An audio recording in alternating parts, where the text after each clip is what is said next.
नमस्कार, सुवर्णा सोइंग चॅनलवर आपलं स्वागत आहे। आज आपण एक खूप सुंदर ब्लाउज डिझाइन बघणार आहोत। हे डिझाइन आपण बोटनेक किंवा बंद गळा अशा दोन्ही प्रकारच्या गळ्यांना करू शकतो। मी ही अस्तरच्या कपड्याची घडी घालून घेतली आहे।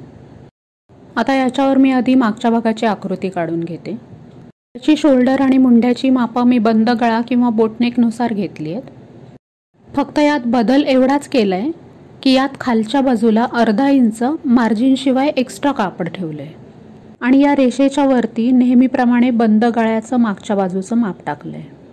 हे अर्धा इंच एक्स्ट्रा कशासाठी घेतले हे मी नंतर सांगेनच। आपल्याला मागच्या बाजूला गळ्याचा 3 इंचाचा भाग बंद पाहिजे।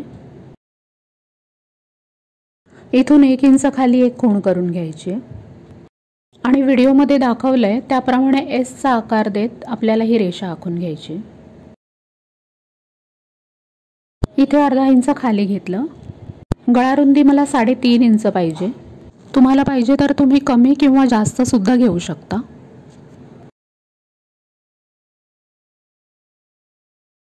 नेहमीप्रमाणे कमरेकडच्या अंतराचा मध्य काढून इथे टक्स घ्यायचा आहे। फक्त टक्स घेताना ही पट्टी जितकी आहे तितक्याच उंचीचा घ्यायचा। इकडे 1.5 इंच वर घेऊन टक्स पासून तिरकं जोडून घ्यायचं, म्हणजे हा टक्स शिवल्यानंतर मार्जिनकडचा भाग खाली उतरत नाही। आता हा मागचा भाग कापून घ्यायचा आहे आणि आपण जे डिझाइन आखून घेतलं होतं ते सुद्धा कापून घ्यायचं। हे दोन्ही भाग एकमेकांना जोडण्यासाठी मार्जिन लागेल, म्हणून आपण खाली हे अर्धा इंच एक्स्ट्रा कापड घेतलं होतं। आता हे सगळे भाग असेच्या असे मी मेन फॅब्रिकवर कापून घेणार आहे।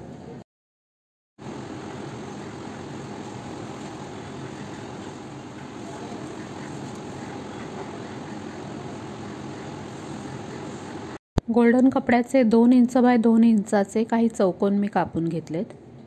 गळ्याच्या साईजनुसार 24 ते 25 चौकोन लागू शकतात।